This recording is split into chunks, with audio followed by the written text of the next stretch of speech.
Students of class 12 बच्चों, आपके chemistry exam में बस एक दिन बचा हुआ है, इसलिए ये वीडियो मैंने बनाई है। यहाँ पर आपको ऑर्गेनिक, इनऑर्गेनिक, फिजिकल सारी चीजों का पूरा रिवीजन माइंड मैप मिल जाएगा। ऑर्गेनिक केमिस्ट्री में अलग से नेम रिएक्शन और केमिस्ट्री का जो फिजिकल पार्ट है फॉर्मूला शीट, उसकी भी एक जो है सो शॉर्ट वीडियो मैंने इसमें मर्ज करके बना दी है, ताकि आपको किसी भी तरीके की कोई दिक्कत ना हो। सिर्फ एक ये पूरा का पूरा वीडियो देख लिए और जो भी रिवीजन है इसको बैठ करके कर लो, बहुत अच्छा एग्जाम जाएगा। 70 आउट ऑफ 70 ला सकते हो। अगर नहीं भी पढ़ा है तो भी आप कम से कम 60-70% स्कोर कर सकते हो। So let us begin. बहुत ही मिनिमल टाइम में हम पूरे के पूरे सिलेबस का कवरेज करेंगे ताकि आप फुल मार्क्स ला भी सके। So let us begin. ये देखो, ये आपका 2022-23 का आपका जो आप देख सकते हो चैप्टर, जो आपके एग्जाम का शेड्यूल है, सिलेबस है। सॉल्यूशन आ रहा है 7 नंबर का, ठीक है। इलेक्ट्रोकेमिस्ट्री 9 और काइनेटिक्स 7 मार्क्स का है। ये आपका फिजिकल पार्ट है, राइट। इनऑर्गेनिक में आप देख सकते हो आपका DEF ब्लॉक और कोऑर्डिनेशन कंपाउंड, ये दोनों आ रहे हैं। और बचे नीचे के haloalkane, haloarene, alcohol, phenol, ether, aldehyde, ketone acid, amines and biomolecule. ये हो गए आपके ऑर्गेनिक केमिस्ट्री, ठीक है। तो let us start the revision. ये सब मिलाकर के आपके 70 मार्क्स होनी चाहिए। तो देखते हैं कैसे हम फुल मार्क्स स्कोर कर सकते हैं। So let's start. ये देखो, ये सॉल्यूशन चैप्टर का आपका पूरा का पूरा माइंड मैप है।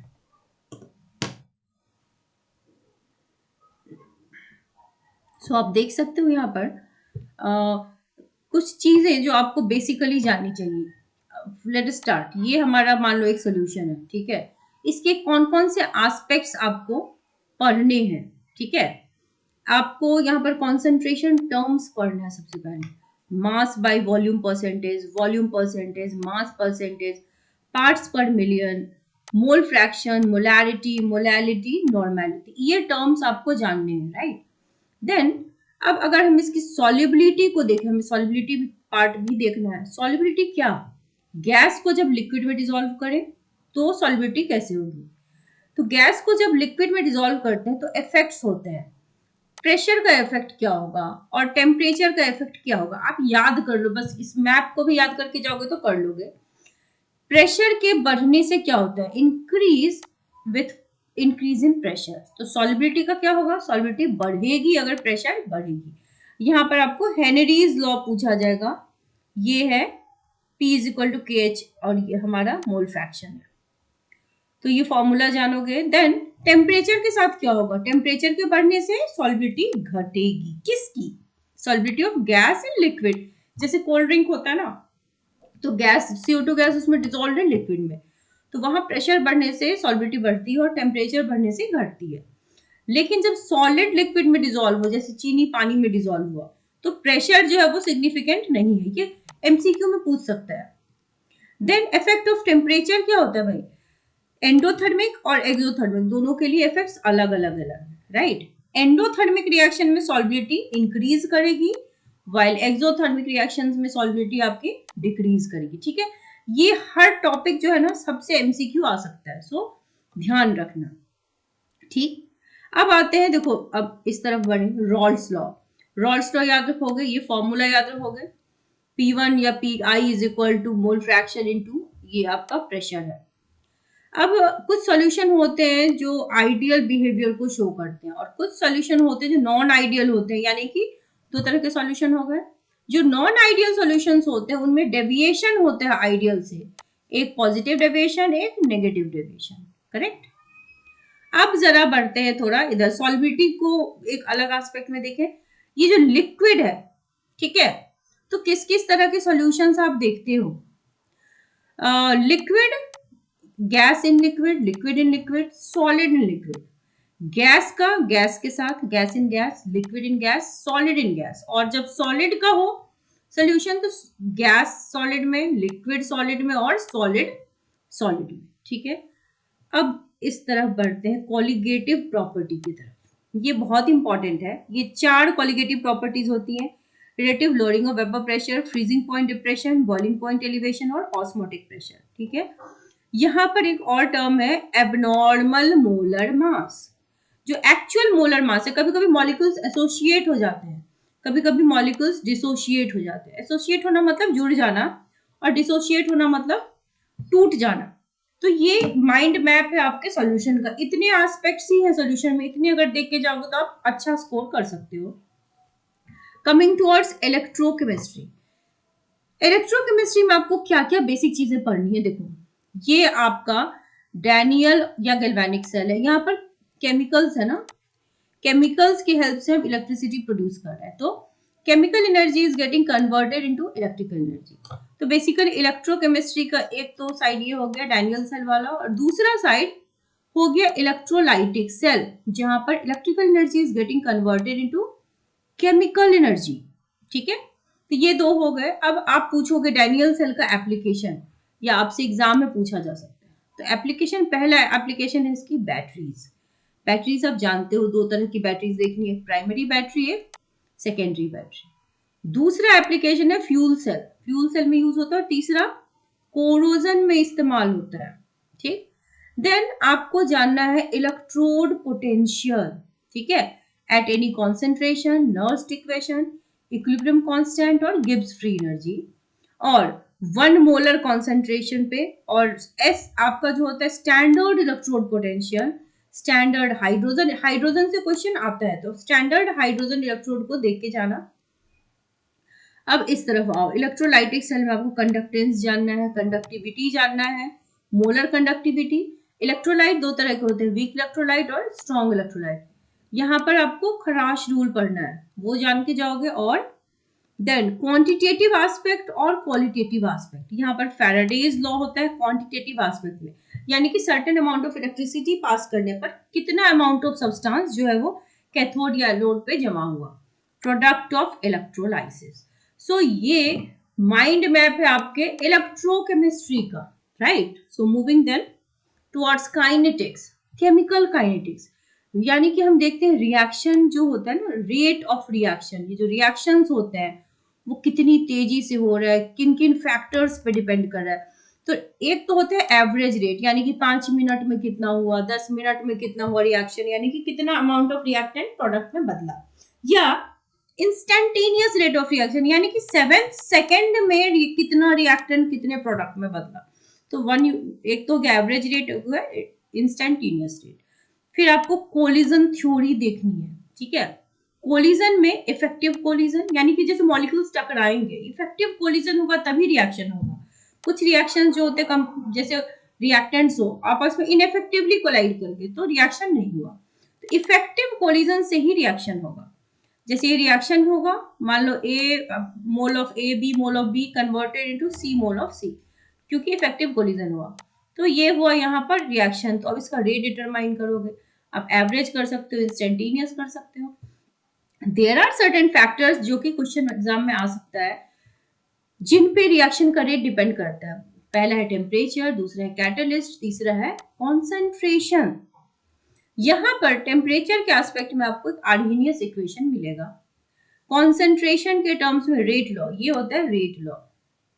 और ये K जो है ना, R is equal to K into concentration of A to the power A, concentration of B to the power B। This is your rate constant.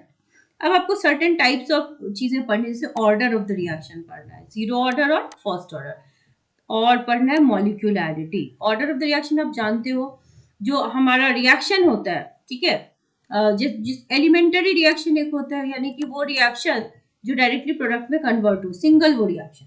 तो ऑर्डर ऑफ द रिएक्शन देखते हैं, जो रिएक्शन होता है हमारा, कितने ये जो रिएक्टेंट के जो पावर होते हैं उनको हम सम अप करते हैं। और मॉलिक्यूलैरिटी, यानी कि जितने मॉलिक्यूल्स एक्चुअली पार्टिसिपेट कर रहे हैं रिएक्शन में। तो ये आपको काइनेटिक्स में जानना है। Moving on to D and F block. D block जो होता है वो एस और पी ब्लॉक के बीचों बीच होता है, उसके इलेक्ट्रॉनिक कॉन्फ़िगरेशन को देख के जाना। ये भी एक क्वेश्चन है, n-1 d 1 to 10 ns 1 to 2। ठीक है, ये इसका जनरल कॉन्फ़िगरेशन है। अब आते हैं इसके प्रॉपर्टीज। एक तो होता है फिजिकल प्रॉपर्टी। डीएनएफ ब्लॉक के जो एलिमेंट्स है वो मेटल्स है, तो मेटेलिक प्रॉपर्टी होती है। मेटल्स की melting and boiling point generally high होते हैं, तो इनके भी हाई है। इंथैल्पी ऑफ एटोमाइजेशन बहुत ज्यादा है, यानी कि एटम बनाने के लिए आपको जितनी एनर्जी रिक्वायर्ड है दैट इज वेरी हाई। अब आते हैं कैरेक्टरिस्टिक्स प्रॉपर्टीज। आप जानते होंगे जैसे मोलिब्डेनम है, कॉपर है, ये सब ना रिएक्शन में कैटलिस्ट की तरह इस्तेमाल किए जाते हैं। कलर्ड कंपाउंड्स आप जानते हैं डी ट्रांजिशन की वजह से कलर्ड कंपाउंड्स होते हैं। Interstitial compound due to vacant space, then ये सारे रीजंस है और अपने आप में क्वेश्चन है। इंटरस्टिशियल कंपाउंड्स में क्यों बनते हैं? Due to vacant space. Formation of complex compounds क्यों बनते हैं? Due to vacant D orbital. और alloy formation due to similar size.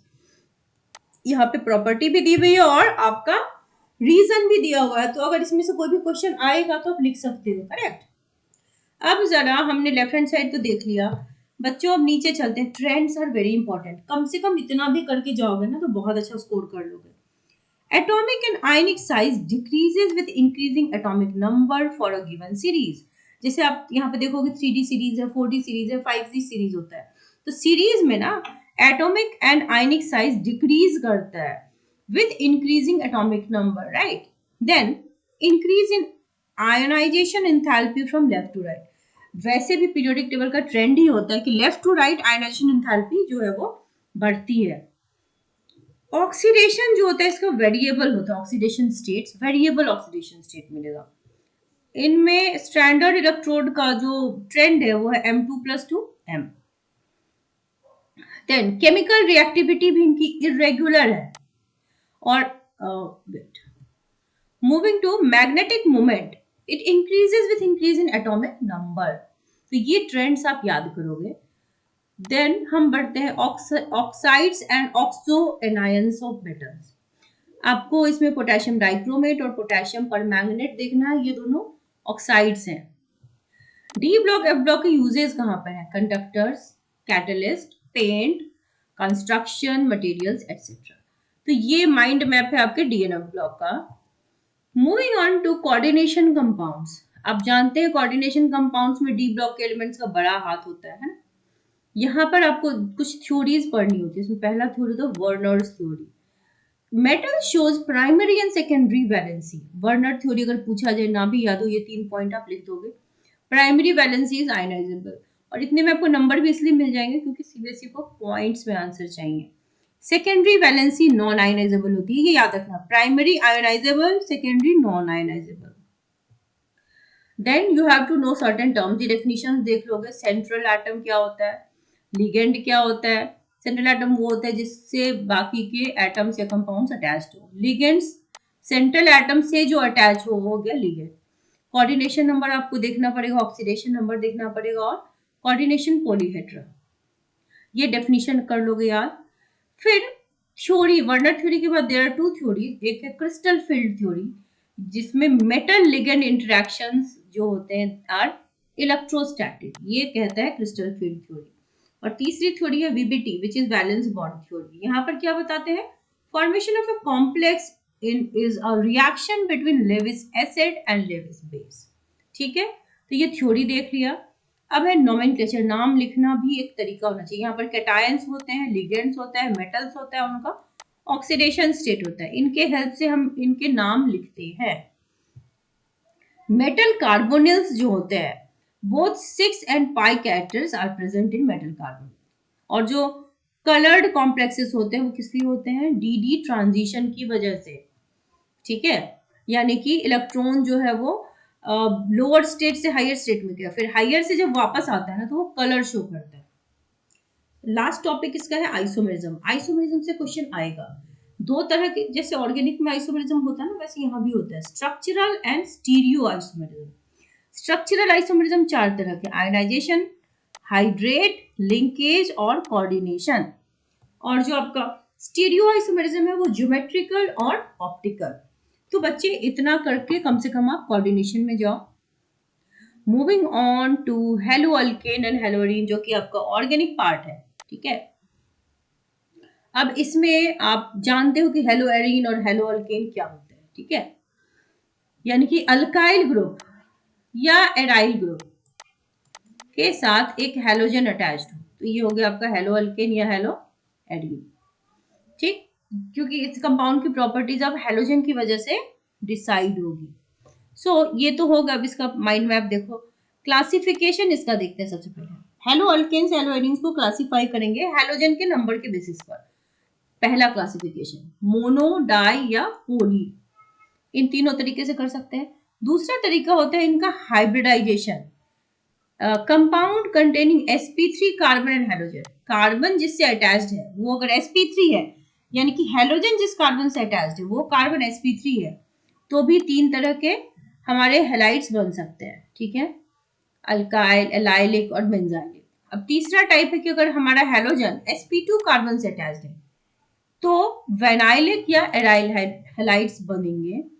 नाम लिखना सीखो, नॉमेनक्लेचर। आईयूपीएसी नेम कैसे लिखते हैं? हेलो सब्स्टिट्यूटेड, यानी कि अगर C2H5Cl है तो इसका नाम क्या होगा? पहले कार्बन गिनो कितने हैं? 2 है, तो 2 कार्बन के लिए क्या लिखते हैं?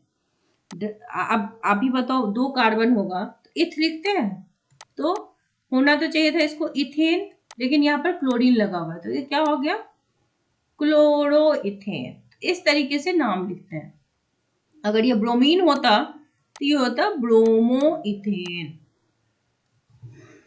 हेलोजन और कार्बन के बीच का जो बॉन्ड है वो कैसा है? देखो हेलोजन जो है ना वो इलेक्ट्रोनिगेटिव एटम है, तो कार्बन से जब अटैच है, मान लो कि क्लोरीन है, यहाँ पर एक और कार्बन लगा दिया, तो ये जो बॉन्ड है ना, ये इसके जो शेयर्ड पेयर ऑफ इलेक्ट्रॉन्स है, they will be shifted more towards chlorine, ये क्लोरीन की तरफ ज्यादा शिफ्टेड होंगे।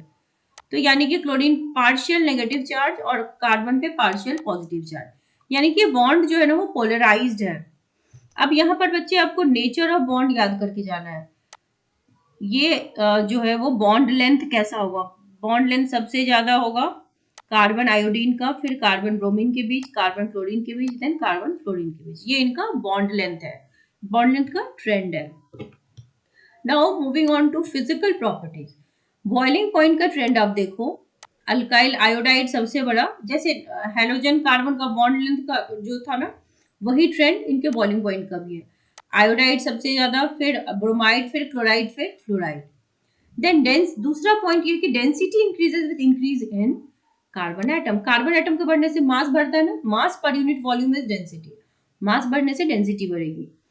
हेलोजन के साइज के बढ़ने से भी बढ़ेगी डेंसिटी, और atomic mass of halogen atom. Then comes solubility. Halogen जो है वाटर में स्लाइटली सॉल्युबल है, ऑर्गेनिक सॉल्वेंट्स में ज्यादा सॉल्युबल है। कहते हैं ना लाइक डिसॉल्व्स लाइक, क्योंकि हेलोजन हाइड्रोजन बॉन्डिंग नहीं कर सकता। अगर ये अल्कोहल होता तो ये सॉल्युबल होता, पर चूंकि ये हाइड्रोजन बॉन्डिंग नहीं कर सकता तो ये सॉल्युबल नहीं है। पार्शियली कह सकते हैं छोटे कंपाउंड्स। अब जरा नीचे आओ प्रिपरेशन की तरफ। Preparation methods of haloalkane. Hello alkane को अल्कोहल से बना सकते हैं।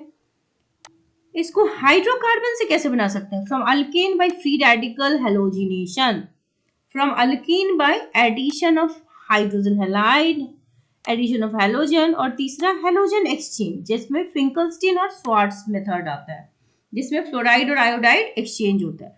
फिंकलस्टीन में आयोडाइड एक्सचेंज होगा और स्वार्ट्स में bromine. Preparation of haloarene. Haloarene को बना सकते हैं बाय इलेक्ट्रोफिलिक सब्स्टिट्यूशन, और दूसरा from amines by Sandmeyer's reaction. Sandmeyer's name reaction के लिए मैंने अलग से वीडियो बना रखी है, आप उसको भी देख सकते हो, डिस्क्रिप्शन बॉक्स में मैं उसकी लिंक डाल दूंगी। Then chemical reactions of haloalkane. Haloalkane की केमिकल रिएक्शंस देखो, न्यूक्लियोफिलिक सब्स्टिट्यूशन SN1 SN2 करेगा, ये एलिमिनेशन में बीटा एलिमिनेशन करेगा। रिएक्शन विथ मेटल का ये वुर्ज रिएक्शन देख के जाना। अल्काइल हैलाइड को जब हम ट्रीट करते हैं सोडियम इन ड्राई ईथर तो वो डाई अल्केन देता है, ठीक है। Then chemical reactions of haloarene. Nucleophilic reaction होगा, इलेक्ट्रोफिलिक रिएक्शन में हेलोजिनेशन, नाइट्रेशन, सल्फोनेशन और Friedel Craft reaction. Reactions with metal में आप देखोगे वुर्ज फिटिंग और fitting reaction, correct. Now moving on to the last segment which is polyhalogen compounds. आप देखोगे methylene chloride, chloroform, iodoform, carbon tetrachloride, freon और DDT। ये certain examples हैं। इतना करके जाओगे तो हेलो अल्केन और हेलोअरीन से आप सारे सवाल बना पाओगे। Then moving on to ether, alcohol, phenol and ether. ये आप देख सकते हो अल्कोहल कैसे बनाते हैं। बनाने से पहले जरा देख लें इनकी physical properties. Melting point and boiling point, इनकी melting point and boiling point ज्यादा है अल्केन्स की तुलना में। क्यों? क्योंकि यहाँ पर हाइड्रोजन बॉन्डिंग भी होती है। सॉलिबिलिटी इनकी वाटर में अच्छी है due to hydrogen bonding. Alcohol में ना कोई भी डेविएशन आपसे पूछा जाए ना, आपको ना भी पता हो, तो एक मेजर रीजन है इसका हाइड्रोजन बॉन्डिंग, वो आप कहीं भी चिपका सकते हो। क्योंकि अल्कोहल जो कोई भी ट्रेंड में सबसे ज्यादा है, ट्रेंड में जैसे कि मानो हाइड्रोजन बॉन्डिंग करना या इसकी वजह से किसी चीज का मेल्टिंग पॉइंट का बढ़ जाना, सारे रीजन यही है इसके। यहाँ पर हाइड्रोजन बॉन्डिंग ये कर देता है। देन केमिकल इसकी प्रॉपर्टीज अब देखो जरा। यहाँ पर ये मेटल के साथ रिएक्ट कर सकता है, ईस्टर बनाता है, अल्कोहल और एसिड जब मिलते हैं तो ईस्टर बनता है। और dehydration, this is also an important reaction. इन तीनों रिएक्शन में क्लीवेज ऑफ OH ये वाला बॉन्ड टूटा है, ठीक है। अब क्लीवेज ऑफ कार्बन और ऑक्सीजन भी हो सकता है। यहाँ पर रिएक्शन होगा हाइड्रोजन और हेलोजन का और ऑक्सीडेशन। ये 5 रिएक्शन आप देख के जो अल्कोहल के। क्लासिफिकेशन कैसे होता है? मोनोहाइड्रिक, डाइहाइड्रिक और ट्राइहाइड्रिक। अब मोनोहाइड्रिक में बेस्ड ऑन जो हमने वहां आपने हेलोजन में देखा था वही यहाँ पर भी है, अल्काइलिक, एलाइलिक, बेंजाइलिक और विनाइलिक। नोमेनक्लेचर अगर आपसे पूछा जाए तो OL सफिक्स होता है, नेम्ड एज अल्कानॉल, जैसे C2H5OH, तो इसका नाम हो गया इथेन होता है ना, इथेन, इसके ई को हटा के यहाँ पर ऑल लगा लो, बन गया इथेनॉल। मूविंग टुवर्ड्स प्रिपरेशन, इसको प्रिपेयर करते हैं एल्कीन से, कार्बोनिल कंपाउंड से और ग्रिग्नार्ड्स रीजन से। ग्रिग्नार्ड्स रीजन क्या होते हैं? RMgX। Last point is its usage. It is used as a solvent and it is also used in the preparation of other organic compounds. Then aldehyde, ketone and acid. अब aldehyde देखो, ये हमारा aldehyde RCHO, this is aldehyde, ठीक है। Classification इसके ये हो सकते हैं, एक एलिफेटिक, दूसरा एरोमेटिक। अब जरा इधर चलते हैं, नोमेनक्लेचर इसका कैसे होता है? अल्केनल, जैसे ये अगर मान लो ये C2H5CHO है, इस कार्बन को भी काउंट करेंगे तो टोटल 3 कार्बन हो गए, इसका नाम होगा प्रोपानल। स्ट्रक्चर इसका ये है एल्डिहाइड ग्रुप और ये है अल्काइल, करेक्ट। नाउ अब एल्डिहाइड में जरा देखें nature of carbonyl carbon group. Carbonyl group जो होता है, कार्बोनिल कार्बन जो इलेक्ट्रोफिलिक है और कार्बोनिल ऑक्सीजन जो होता है वो न्यूक्लियोफिलिक है। फिजिकल प्रॉपर्टी देखें तो बॉइलिंग पॉइंट इसकी हायर देन हाइड्रोकार्बन है बट लोअर देन अल्कोहल है, क्योंकि हाइड्रोजन बॉन्डिंग अल्कोहल की सबसे ज्यादा है। ओके ये मिसेबल भी है, lower members are miscible with water. अब इसको प्रिपेयर कैसे कर सकते हैं? Rosenmund reaction, which is very important, Stephen's reduction from benzene by side, जैसे कि by oxidation of methyl benzene, by side chain reaction और Gattermann coach reaction.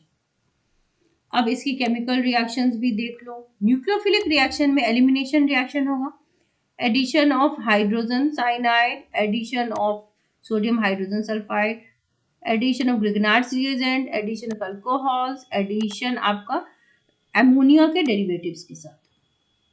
Then reduction भी करता है, यहाँ पर रिडक्शन करा सकते हैं, reduction to alcohol, reduction to hydrocarbons. यहाँ पर क्लेमेंसन्स और वुल्फ-ख्विस्नर रिडक्शन, ये नेम रिएक्शंस हैं। देन ऑक्सीडेशन रिएक्शंस में क्या देखोगे? टॉलेंस टेस्ट, फेलिंग्स टेस्ट और haloform reaction. Reaction to alpha hydrogen, यहाँ पर ये बड़ी इंपॉर्टेंट रिएक्शंस है, एल्डोल कंडेंसेशन और क्रॉस एल्डोल, ठीक है। और जिन कार्बन में अल्फा हाइड्रोजन नहीं होता है they undergo Cannizzaro reaction, which is also very important. तो यहां से तो मान के चलो कि 100% क्वेश्चन आएगा। इलेक्ट्रोफिलिक सब्स्टिट्यूशन रिएक्शन, ये कुछ रिएक्शंस है जो एल्डिहाइड के होते हैं। यूजेस, अगर किसी ऑर्गेनिक कंपाउंड का यूज नहीं आता हो तो सॉल्वेंट सबसे इजी एग्जांपल है, यूज सॉल्वेंट सब में चिपका सकते हो। Then starting material for the synthesis of other products, ये भी आप कॉमन सब में डाल सकते हो, क्योंकि आप जानते हो किसी भी कंपाउंड से कोई भी कंपाउंड हम बना लेते हैं। परफ्यूमरी, अल्डिहाइड कीटोन के लिए परफ्यूमरी भी यूज कर सकते हो, preservatives, dyes, food industry. So this is about aldehyde. Then ketone, ketone क्या होते हैं? R C double bond R dash, मान लो अलग अलग ये अल्काइल ग्रुप्स हैं और this is ketonic carbonyl carbon, right. तो इसका नाम होता है अल्कानोन, ओन, ओ एन ई। जैसे अगर ये 3 कार्बन का होता, लाइक CH3CO CH3, तो इसका नाम होता प्रोपेनोन, प्रोपेनोन। एलिफेटिक फॉर्म और एरोमेटिक फॉर्म, ये 2 फॉर्म एग्जिस्ट करेगा, ये इसका स्ट्रक्चर है। अब अगर इसकी प्रिपरेशन पे दे जाए तो एसाइल क्लोराइड से बनेगा, ठीक है, नाइट्राइल से बनेगा, फ्रीडर क्राफ्ट एसाइलेशन कर सकते हैं हम इसका। Carbonyl carbon, again carbonyl carbon electrophilic होता है और कार्बोनिल ऑक्सीजन जो होता है वो न्यूक्लियोफिलिक होता है। फिजिकल प्रॉपर्टीज में बॉइलिंग पॉइंट इसकी हाइयर देन अदर हाइड्रोकार्बन है but lower than alcohol, similar, और लोअर मॉलिक्यूल्स जो होते हैं वो मिक्सेबल विद वाटर। तो एल्डिहाइड और कीटोन का सेम फिजिकल प्रॉपर्टी हो गया, अलग से याद करने की जरूरत नहीं है। केमिकल रिएक्शंस में न्यूक्लियोफिलिक रिएक्शन करता है जिसमें addition of hydrogen cyanide, same जो वहां आपने एल्डिहाइड में देखा, sodium hydrogen sulphide, Grignard's reagent, alcohol, ammonia derivative, यहाँ पे सेम है। Reduction, reduction to alcohol, reduction to hydrocarbons, Clemmensen's reduction और वुल्फ-किशनर रिडक्शन, ये भी सेम है। ऑक्सीडेशन में यहाँ पर टॉलेंस टेस्ट, फेलिंग्स टेस्ट और हेलोफॉर्म टेस्ट, हेलोफॉर्म टेस्ट जरूर आएगा एग्जाम में, कोई ना कोई टेस्ट तो आएगा। Reduction due to alpha hydrogen, यहाँ पर एल्डोल और क्रॉसएल्डोल, कैनिजारो, इलेक्ट्रोफिलिक, ये सेम है एज एल्डिहाइड। यूजेस भी इसके सेम ही है, जो एल्डिहाइड के थे सेम आप कीटोन में भी डाल सकते हैं।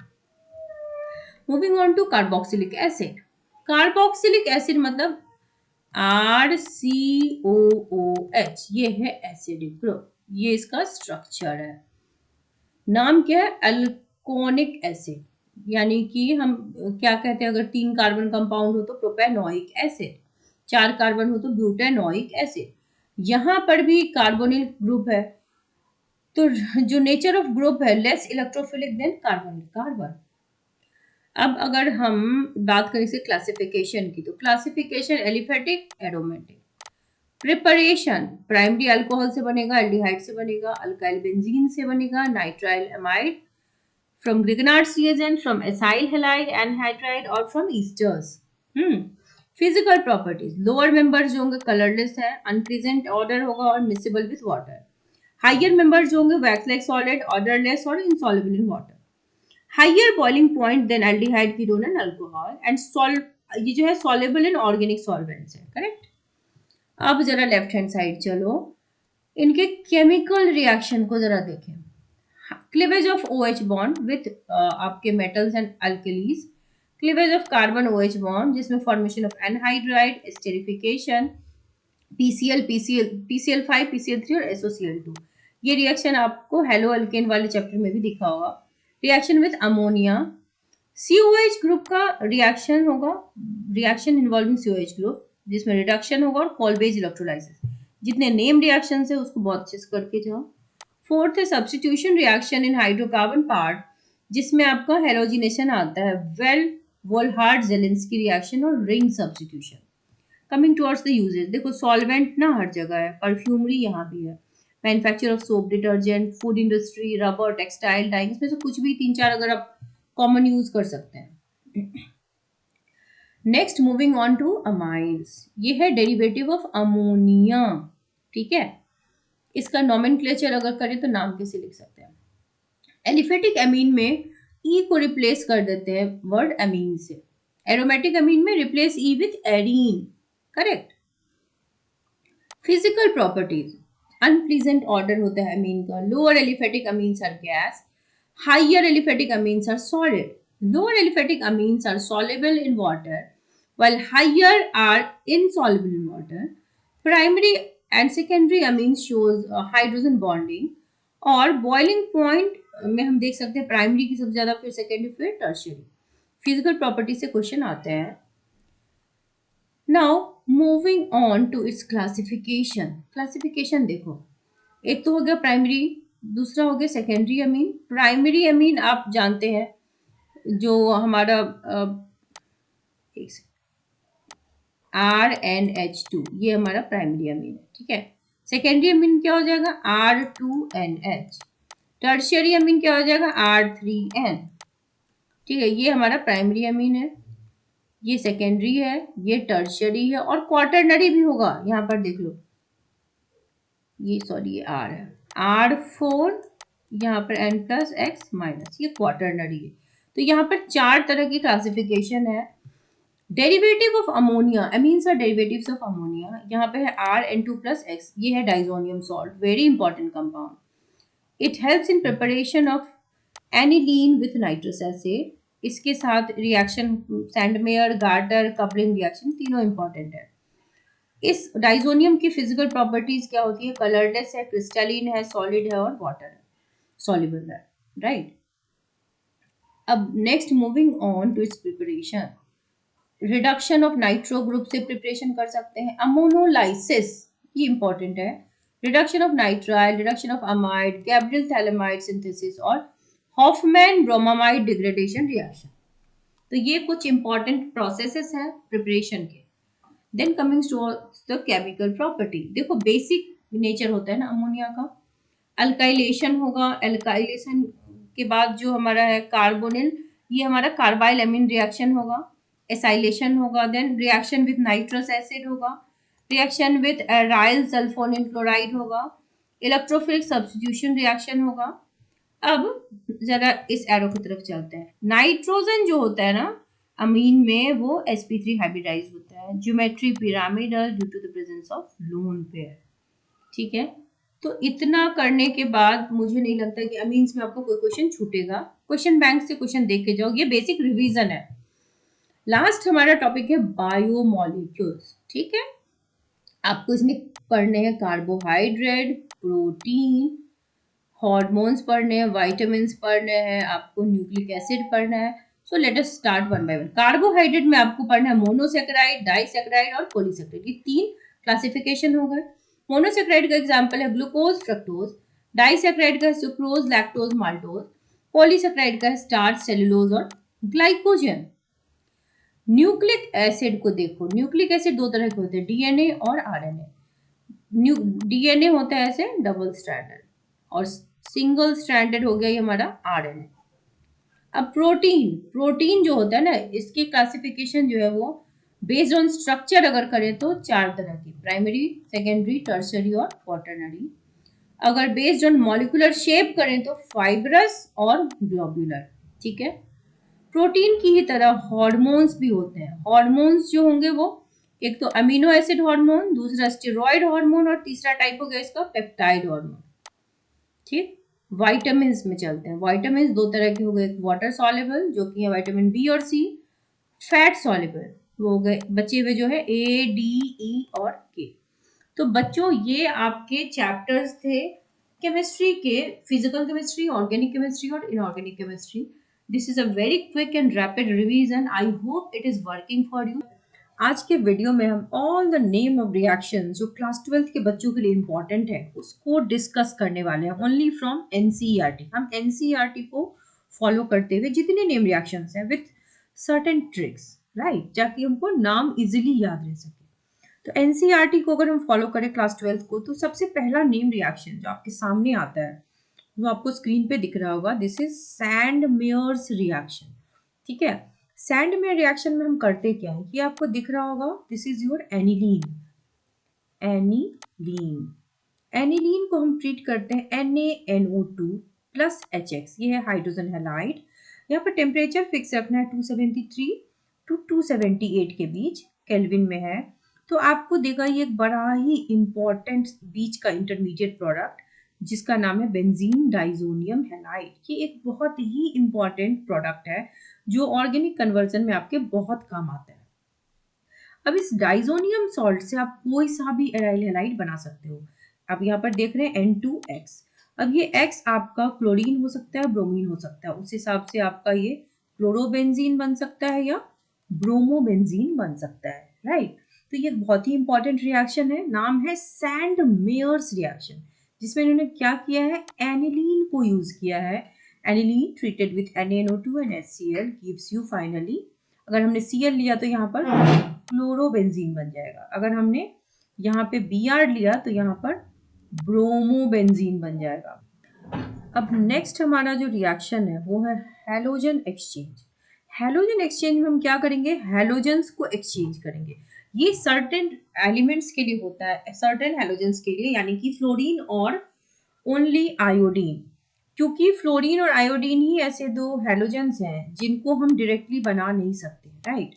तो फिनकलस्टीन, दो नाम है, फिनकलस्टीन और sword.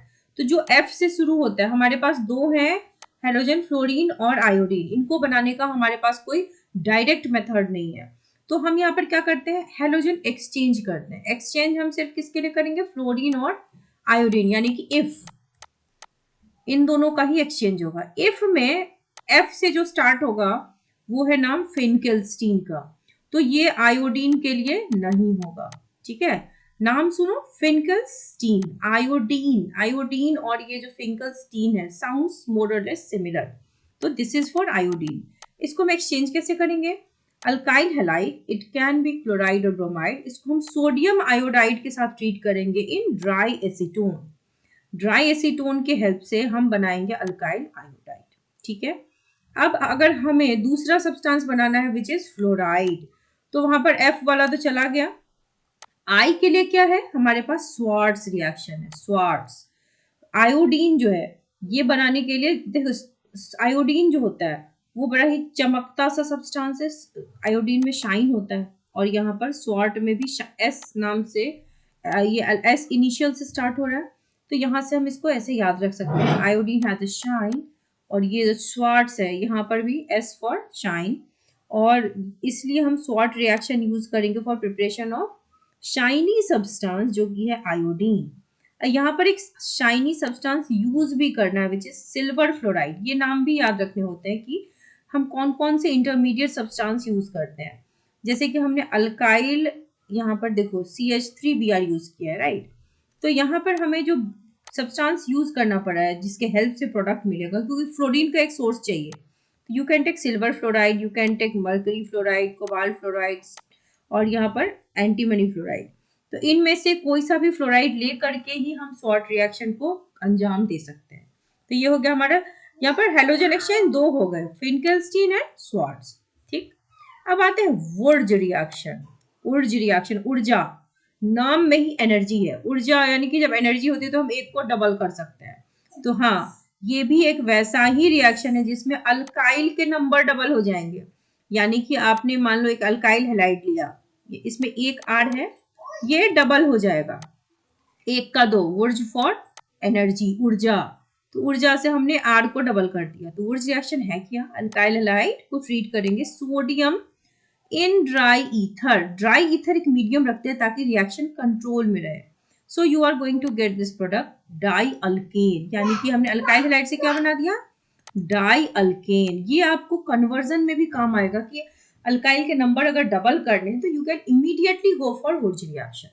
Coming to the next reaction, Friedel Crafts reaction. यहाँ पर क्या होता है, फ्रीडल क्राफ्ट रिएक्शन का काम क्या होता है, जैसे ये एराइल हैलाइड है, इसमें या तो ये अल्काइल ग्रुप ऐड करवा देगा या कोई भी एराइल ग्रुप ऐड करवा सकता है। जैसे देखो ये भी है फ्रीडल क्राफ्ट अल्काइलेशन, यहाँ पर हमने लिया है CH3Cl in presence of this aryl chloride या बेंजाइल क्लोराइड, और हमने एनहाइड्रस AlCl3 मीडियम रखा है। तो क्या हुआ, ये जो एराइल यहाँ पर क्लोराइड था इसके साथ ये मिथाइल ग्रुप जुड़ गया, अब ये बन गया 1-chloro-2 मिथाइल बेंजीन, और साथ में दूसरा प्रोडक्ट भी है। यहाँ पर मेजर और माइनर याद रखते हैं, मेजर प्रोडक्ट जो होगा वो पैरा प्रोडक्ट होगा, ये पैरा है, ये ऑर्थो है। तो ये हो गया फ्रीडल क्राफ्ट अल्काइलेशन। अब अगर मुझे यहाँ पर एसाइल ग्रुप ऐड करना है, ये है हमारा एसाइलेशन। तो फ्रीडल, यहाँ पे जो हमारा बेंजीन का ये क्लोरीन रिंग है, बेंजीन रिंग में यहाँ पर क्लोरीन अटैच्ड है, तो एसाइल ग्रुप अटैच करोगे तो ये यहाँ पर देखो COCH3, ये एसाइलेशन हो गया। यानी कि फ्रीडल क्राफ्ट एक मेथड है जिसमें आप बेंजीन रिंग में कुछ भी अटैच कर सकते हो। अल्काइल अटैच करोगे तो उसको कहेंगे अल्काइलेशन, एराइल ग्रुप अटैच करोगे, एसाइल ग्रुप अटैच करोगे तो एसाइलेशन, ये है एसाइलेशन। और यहाँ पर जो हम रिएजेंट यूज करते हैं वो है एनहाइड्रस AlCl3। यहाँ पर भी आपने देखा कि माइनर प्रोडक्ट ऑर्थो है और मेजर प्रोडक्ट पैरा है। क्या कहा इसको, 2-chloroacetophenone, और ये है 4-chloroacetophenone, राइट। अब है वुर्ज फिटिंग रिएक्शन। वुर्ज वाले रिएक्शन में एनर्जी बहुत है तो कुछ ना कुछ तो डबल करेगा। इससे पहले हमने वुर्ज रिएक्शन में देखा उसने अल्काइल को डबल कर दिया, यहाँ पे फिटिग है यानी कि कुछ फिट किया हमने अल्काइल ग्रुप में, यानी कि एक बेंजीन रिंग और एक अल्काइल ग्रुप यानी कि एराइल हैलाइड और अल्काइल हैलाइड दोनों को जब जोड़ेंगे तो साथ में जुड़ेगा, लेकिन तब नाम देंगे उर्ज फिटिग रिएक्शन। अगेन यहाँ पर सोडियम इन ड्राई ईथर होगा। अब ये देखो बेंजीन रिंग में ये वाला R आके जुड़ गया और ये हैलोजन चला गया सोडियम के साथ, बन गया NaX। तो this is your Wurtz Fittig reaction. Coming to the next reaction, Fittig. अब ये सिर्फ फिटिग है, क्यों? क्योंकि यहाँ पर हम फिट कर रहे हैं, दो बेंजीन रिंग को एक साथ जोड़ना है, राइट। उर्ज रिएक्शन में दो अल्काइल ग्रुप जोड़े, उर्ज फिटिग में अल्काइल और एराइल जोड़े। अब जब दो एराइल एराइल जोड़ेंगे तो यहाँ पर बड़ा फिटिंग काम है, तो फिटिंग करेंगे तो फिटिग नाम दे दिया, दो बेंजीन रिंग आपस में जुड़ गए। तो देखो यहाँ पर हमने क्या लिया था, दो एराइल हैलाइड लिए थे और साथ में सोडियम और ड्राई ईथर लिया था, यानी कि all the three cases sodium और ड्राई ईथर चाहिए ताकि रिएक्शन को अंजाम दे सके, और ये है side product 2NaX। Next is Kolbe's. Kolbe's reaction आपने पहले से पढ़ा होगा, कोलबेज इलेक्ट्रोलाइसिस। यहाँ पर सोचो कि आपने अपने दोस्त को बुलाया है कॉल करके अल्कोहल दिखाने के लिए, लेकिन आप उसको अल्कोहल दोगे नहीं, उसको एक अच्छे प्रोडक्ट में बदल दोगे। दोस्त के साथ मिलकर कॉल किया आपने और दोस्त को क्या दिया, फेनॉल। फेनॉल को आपने बदल दिया सोडियम फेनॉक्साइड, यानी कि सोडा काइंड ऑफ थिंग है ये, सोडा में बदल दिया। अल्कोहल को किस चीज में बदला, सोडा में बदला, ठीक। यानी कि कोलबेज इलेक्ट्रोलाइसिस में हम फेनॉल को डायरेक्टली ना यूज करके सोडियम फेनॉक्साइड बना देते हैं। किसके हेल्प से, सोडियम का सोर्स चाहिए विच इज NaOH, तो NaOH की हेल्प से हमने बना दिया सोडियम फेनॉक्साइड। अब क्या करेंगे, अपने दोस्त को तो आपने बुला ही लिया है, फेनॉल को सोडा में कन्वर्ट कर दिया। This soda is very very reactive, sodium phenoxide. अब आप इससे क्या कर सकते हो, यहाँ पर अगर CO2 के साथ रिएक्शन करवा दोगे तो ये कार्बन आपके इस रिंग में अटैच हो जाएगा, और यहाँ पर देखो ये सोडियम हट गया H के साथ और यहाँ पर बन गया OH और COH, यानी कि अल्कोहल और एसिड दोनों साथ साथ आ गए। तो दिस टाइप ऑफ सब्सटेंस या product is very very important, इसको कहते हैं सैलिसाइलिक एसिड, और याद रहे ये हो सकता है आपके इस एग्जाम में आ जाए। This is a very important name reaction. Now next is Rymer टाइमन reaction. नाम से नहीं लग रहा किसी को बहुत ज्यादा टाइम लग रहा है, यानी कि ये रिएक्शन एक बार में प्रोडक्ट में कन्वर्ट नहीं होगा।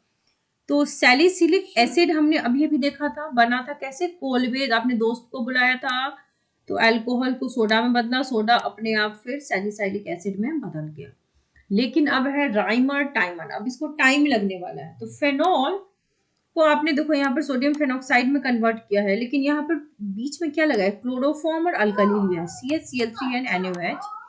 तो this is your intermediate product, इसको कन्वर्ट कर दिया हमने, यहाँ पर हाइड्रोजनेट किया है, तो अब ये बदल गया सैलिसिलल डिहाइड, यानी कि ये वाला जो लास्ट रिएक्शन में एसिड बन गया था यहाँ पर एल्डिहाइड में कन्वर्ट हो गया है। The intermediate substituted benzyl chloride is hydrolyzed in presence of alkali।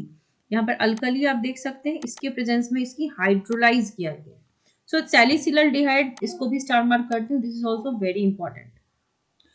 Williamson synthesis is your next reaction. अब नाम से क्या लग रहा है, विलियम कोई बहुत ही एजुकेटेड सा इंसान है ना, विलियमसन तो बड़ा ही इफेक्टिव सब्सटेंस बनाता होगा।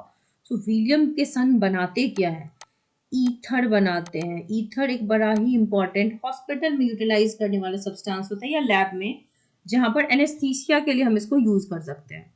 So it is an important laboratory method for preparation of symmetric and unsymmetric ether। तो विलियम के सन बड़े इंटेलिजेंट है, बड़े काम के प्रोडक्ट बनाते हैं, दैट इज ईथर। तो अल्काइल हैलाइड को किस चीज से ट्रीट करोगे, ईथर में क्या होता है ROR, यानी कि अल्काइल चेन के बीच एक ऑक्सीजन आएगा। ROR हो सकता है, अगर दोनों R सेम है तो ये सिमेट्रिकल ईथर हो गया, अगर दोनों R अलग अलग हैं RR' तो दिस इज अनसिमेट्रिकल ईथर, तो दोनों ही बन सकते हैं। तो यहाँ पर इस मेथड से हम सिमेट्रिकल अनसिमेट्रिकल दोनों ही ईथर बनाते हैं। अल्काइल हैलाइड में जो R है, अगर यहाँ पर सोडियम अल्कोक्साइड में वही R हुआ तो सिमेट्रिकल बन जाएगा, लेकिन अगर ये R डिफरेंट है तो आपका अनसिमेट्रिकल ईथर बनेगा।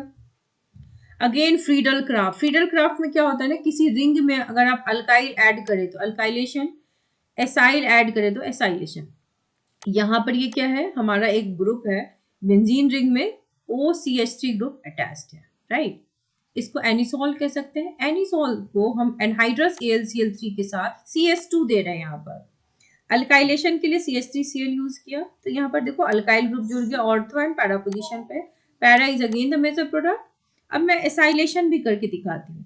एसाइलेशन के लिए एसाइल ग्रुप लिया, एसाइल ग्रुप ऑर्थो पे भी है लेकिन ये माइनर है, पैरा पे भी है विच इज मेजर।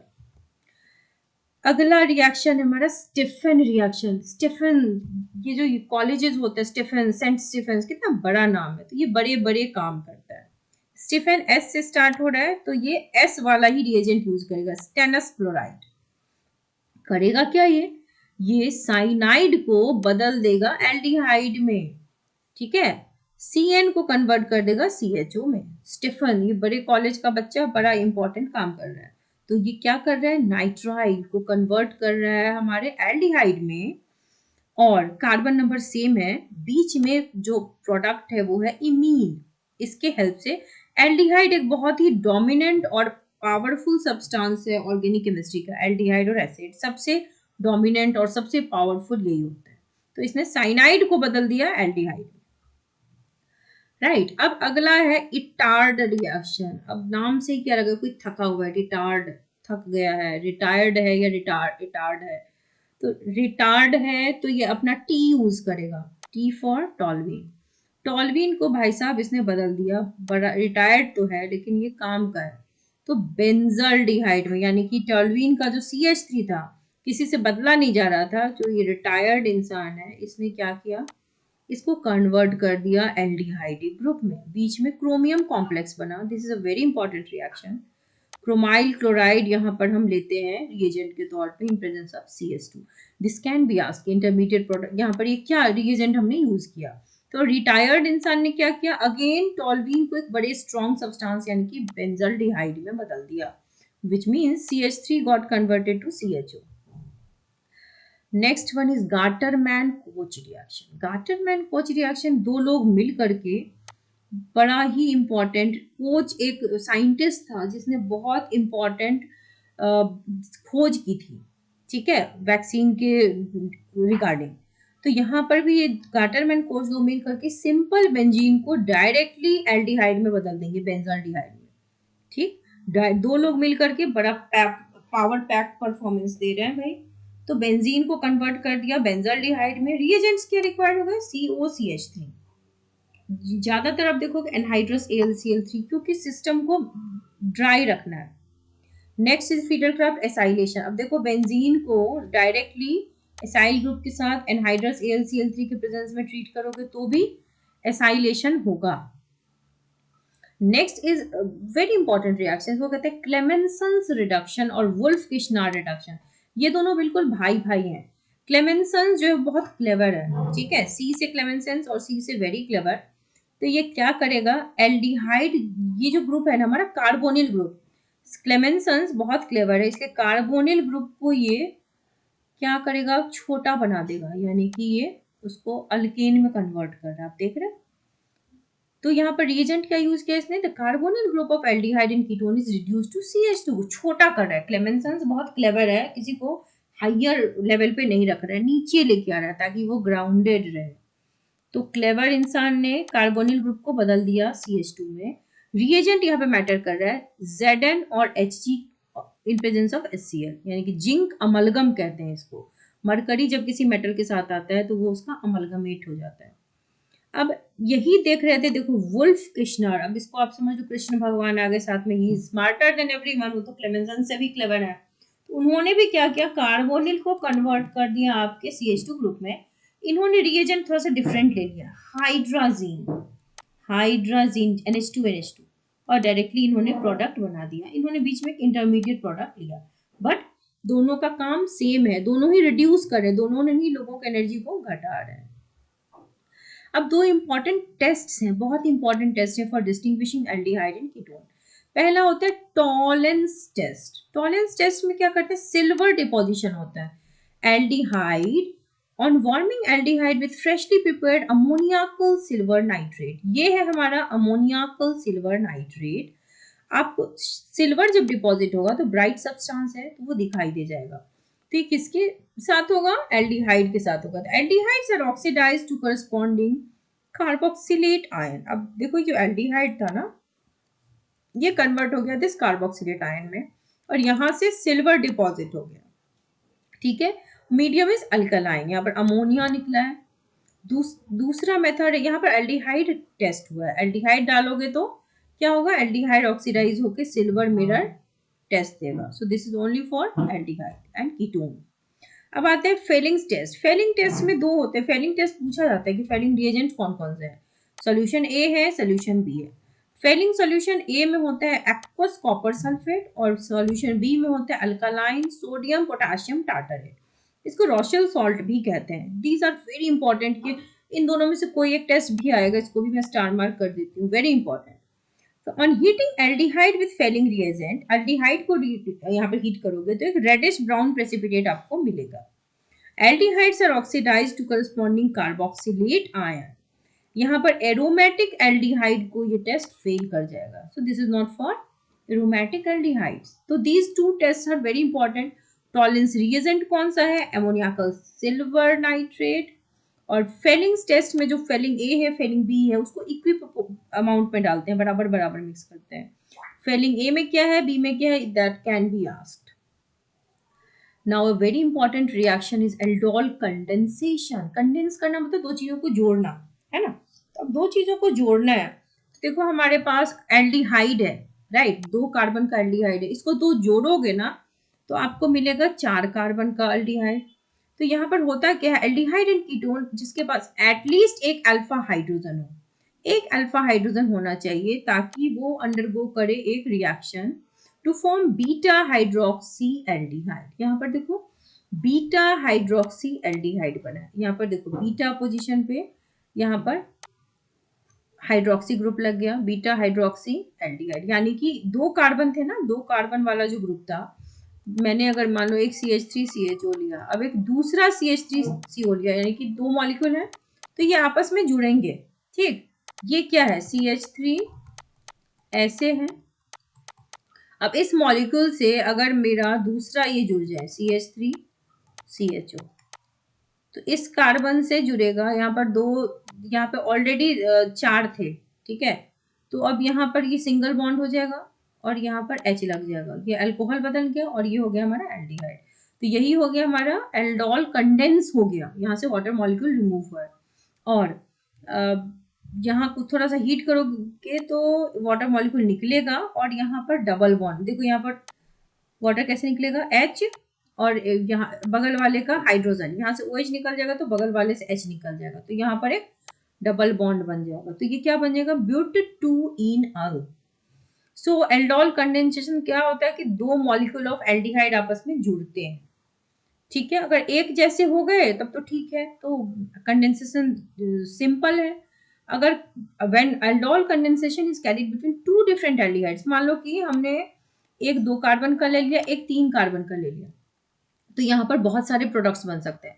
अब मान लो रिएक्शन मिक्सचर में 2 कार्बन वाला है और 3 कार्बन वाला एल्डिहाइड है और बहुत सारे मॉलिक्यूल्स हैं। अब ये भी हो सकता है ना कि रिएक्शन मिक्सचर में 2 वाला 2 वाले के साथ जुड़ गया, तो 4 कार्बन वाला एल्डिहाइड बना दे, 2 वाला 3 वाले के साथ जुड़ के 5 कार्बन वाला बना दे, 3 वाला 3 वाले के साथ जुड़ के 6 कार्बन वाला बना दे। तो यहाँ पर पॉसिबिलिटी ऑफ प्रोडक्ट बहुत सारे हैं। तो आप देख सकते हैं यहाँ पर क्रॉस अल्डोल में 4 तरह के प्रोडक्ट बने हैं। एक है ब्यूट-2-ईन यानी कि 4 कार्बन वाला, ये है हमारा, देखो यहाँ पर 1 2 3 4 5 6 कार्बन का प्रोडक्ट बन गया, यहाँ पर 1 2 3 4 5 5 कार्बन वाला प्रोडक्ट बन गया, और ये 1 2 3 4 5 5 कार्बन, यानी कि ओरिएंटेशन के हिसाब से यहाँ पर 4 वेरिएशंस पॉसिबल है, ठीक है। यहाँ पर भी दोनों ही एल्डिहाइड के पास क्या होना चाहिए, अल्फा हाइड्रोजन, ठीक है। अगर अल्फा हाइड्रोजन नहीं है तो हमारे पास एक और रिएक्शन है, कैनिज़ारो रिएक्शन। अब पीछे हम कुछ नहीं कर पा रहे थे, ऐसे एल्डिहाइड जिनके पास अल्फा हाइड्रोजन नहीं हो तो वो बेचारे क्या करें, क्या उनका ऑक्सीडेशन रिडक्शन नहीं होगा, बिल्कुल होगा। तो देखो यहाँ पर ये फॉर्मल्डिहाइड, इसके पास अल्फा हाइड्रोजन नहीं है, इसके पास नहीं है। सो ऐसे वाले क्या करते, they undergo self oxidation and reduction on treatment with conc alkalis. यहाँ पे देखो कॉन्क अल्कली है, तो ये प्रोडक्ट क्या दे रहा है, एक तो दे रहा है मिथनॉल और दूसरा दे रहा है फॉर्मेट, ठीक है। यानी कि एल्डिहाइड एक बार रिड्यूस होके अल्कोहल भी दे रहा है और एल्डिहाइड ऑक्सीडाइज होके फॉर्मेट भी बना रहा है, यानी कि एक ही सब्सटेंस ऑक्सीडाइज भी हो रहा है और रिड्यूस भी हो रहा है, इसीलिए इसको कहते हैं disproportionate reaction. Correct. Next is D carboxylation. D मतलब रिमूवल ऑफ CO, कार्बन को हटाना है, ठीक है। तो यहाँ पर एक कार्बन घटेगा, तो अब जब कोई कन्वर्जन ऐसा हो जिसमें कार्बन रिड्यूस करना हो तो एक बार इसको देख लेना। यहाँ पर क्या है, सोडियम सॉल्ट है। Carboxylic acid loses carbon dioxide to form hydrocarbons when their sodium salts are heated with soda lime, यानी कि NaOH and CaO in the ratio 3:1। यहाँ पर क्या हो गया, देखो एक कार्बन का लॉस हो गया, राइट, और जो साइड प्रोडक्ट है वो है Na2CO3।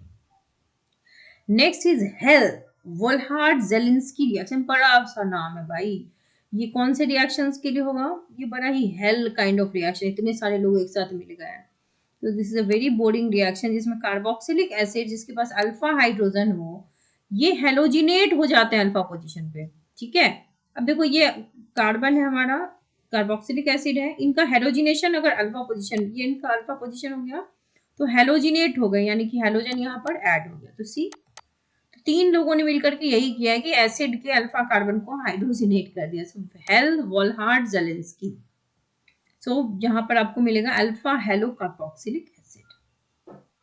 Next is Gabriel phthalimide synthesis. तो गैब्रियल थैलेमाइड सिंथेसिस क्या है, it is use for preparation of primary amine. ये देखो एक प्रोडक्ट है, एक सब्सटेंस है विच इज थैलेमाइड।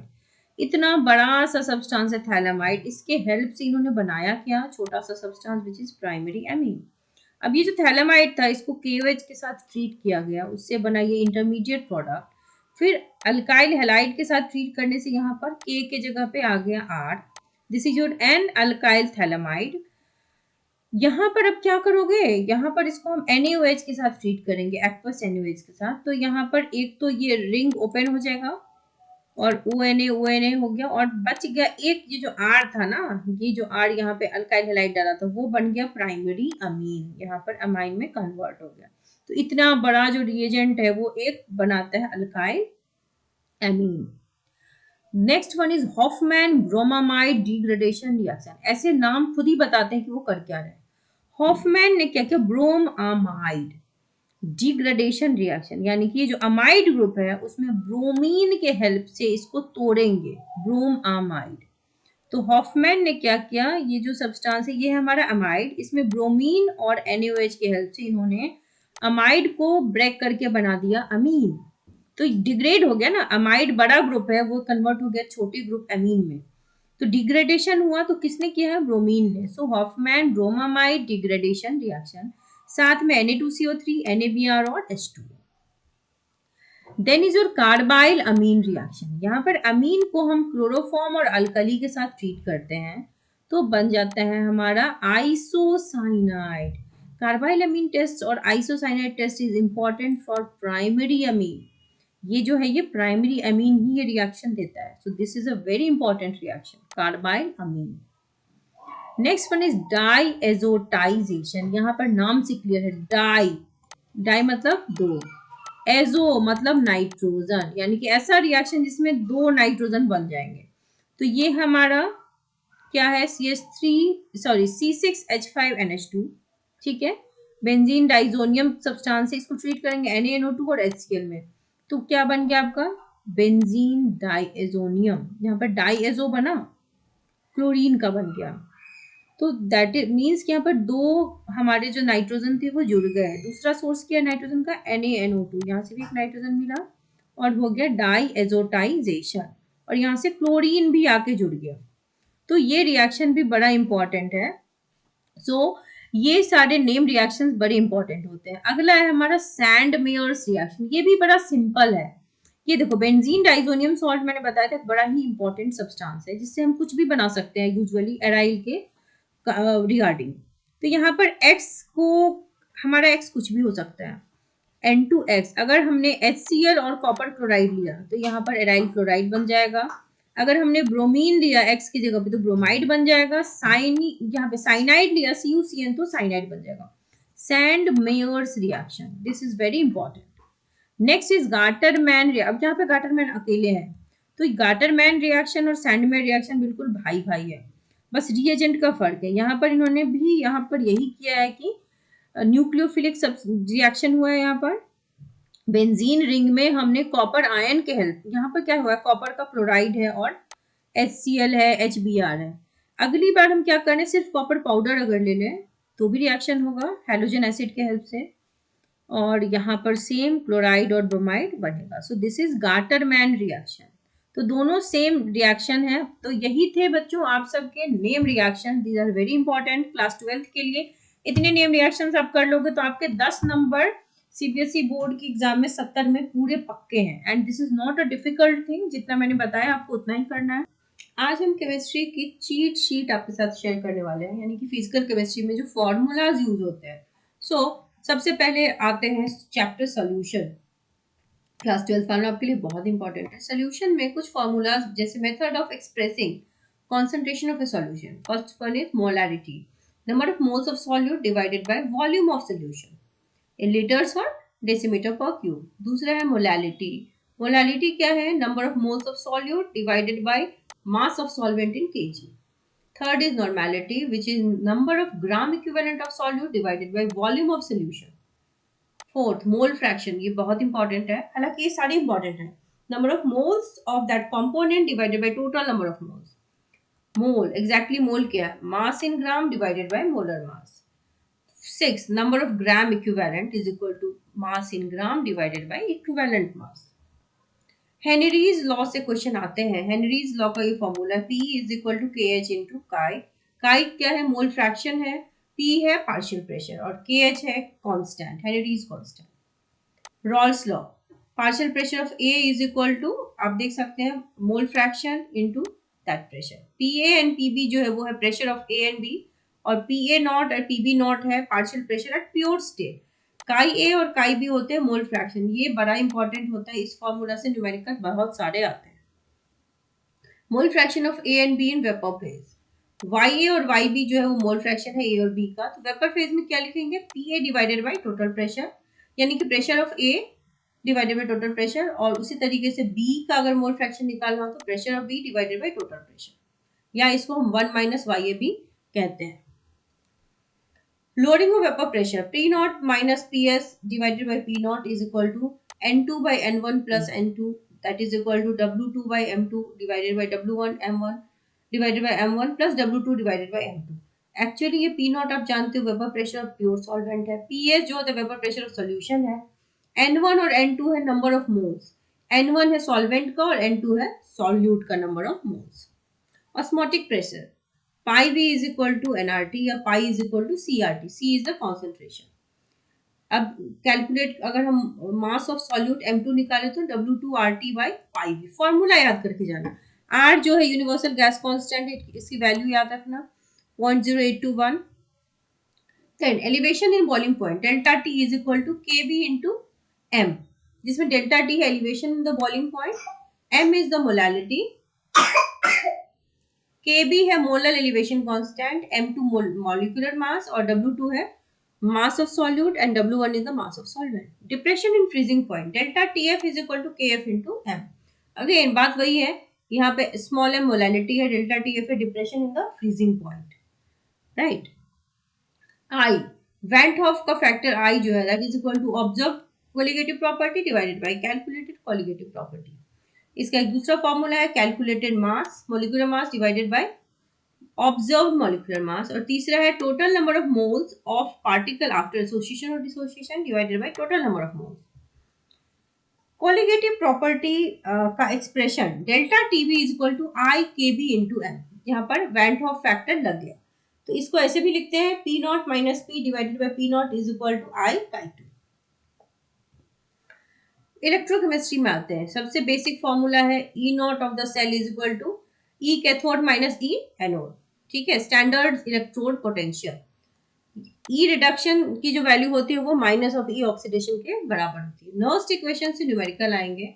अगर कोई इक्वेशन ये है A moles of A, B moles of B gives C moles of C and D moles of D, तो E of the cell कैसे निकालेंगे? Standard E minus RT divided by NF, N है number of moles, F है Faraday's constant, R है universal gas constant, T है temperature, ये है Ln concentration of C to the power C, concentration of D to the power D divided by concentration of A to the power A and concentration of B raised to the power B. So it can, अगर हम Ln को log में convert कर दे तो formula यहाँ पर change हो गया. E naught is equal to RT by NF ln K equivalent, that is equal to 2.303 RT by NF log K equivalent. ln को कन्वर्ट किया log में तो 2.303 से मल्टीप्लाई करते हैं. Delta G of the cell is equal to minus NFE. Delta G naught of the cell is equal to minus RT ln K equivalent. और ln को log में कन्वर्ट किया तो minus 2.303 से मल्टीप्लाई किया. कंडक्टिविटी ऑफ इलेक्ट्रोलाइटिक सोल्यूशन, ये जो conductivity है it is equal to C into L by A. उसी तरीके से इक्विवेलेंट का ये फॉर्मूला हो गया K into 1000 by normality, right. इसी तरीके से कंडक्टेंस यहां पर आप देख सकते हैं lambda C plus lambda A है infinite. Degree of dissociation alpha is equal to lambda M at particular concentration divided by infinite. Faraday's law of electrolysis, Faraday's law of electrolysis आपको जानना चाहिए. यहाँ पर W है mass of chemical deposition, Q है amount of charge required for deposition. ठीक है, तो ये फर्स्ट लॉ है where W is directly proportional to Q. Second law में WA by WB is equal to EA by EB. WA और WB आप जानते हैं डिपोजिशन ऑफ A और B है, और EA और EB है equivalent weights of A and B. General transformation kinetics का सबसे बेसिक फॉर्मूला रेट लॉ. अगर रिएक्शन हमारा Na plus Nb is equal to P C Q D है तो ये है हमारा रेट ऑफ रिएक्शन का एक्सप्रेशन. तो जनरल अगर कोई रिएक्शन है A into BB gives product तो rate is equal to dx by dt, ये होता है फॉर्मूला. ऑर्डर ऑफ A क्या हो गया? Power of A. Order of B हो गया जो B का पावर, और टोटल ऑर्डर ऑफ रिएक्शन क्या हो गया? M प्लस N यानी कि टोटल पावर. अब integrated rate law for zero order, यानी कि यहाँ पे ऑर्डर जीरो है. इंटीग्रेट कैसे करते हैं? अगर रिएक्टेंट A और B प्रोडक्ट है तो minus D A by D T is equal to K A not is equal to K. ये K का फॉर्मूला है. अगेन फर्स्ट ऑर्डर काइनेटिक्स कैसे होगा? A into B, A to B rate is equal to minus D A by D T K A, K is equal to 2.303 T log A naught by A T which is equal to this. T half क्या होता है? A naught by 2k for zero order. T half और first order आप देख सकते हैं 0.693 by के. ये बहुत इंपॉर्टेंट फॉर्मूला है, इससे न्यूमेरिकल आते ही आते हैं. Arrhenius equation k is equal to a, ये Arrhenius constant e to the power minus ea by rt.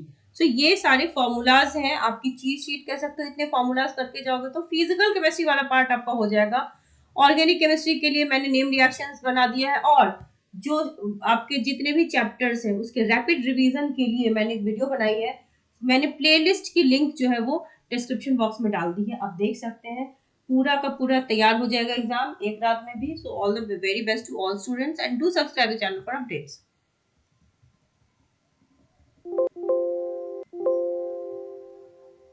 Hello students, कैसे हैं आप सब? बच्चों क्लास 12 के बच्चों आपके एग्जाम होने वाले हैं, तो आप देख सकते हैं ये चीट शीट आपके लिए प्रिपेयर कर दी गई है, और पूरे के पूरे केमिस्ट्री के रिवीजन के लिए नेम रिएक्शंस बाकी जितनी भी चीजें हैं रैपिड रिवीजन के नोट्स वो सब आपको लिंक में मिल जाएगी. डिस्क्रिप्शन बॉक्स में मैंने लिंक दे दी है playlist for chemistry. So wish you all the very best, और चैनल को सब्सक्राइब कर दीजिए ताकि आप अच्छे से प्रिपेयर कर सकें और जो भी कंटेंट हो आपको मिल सके.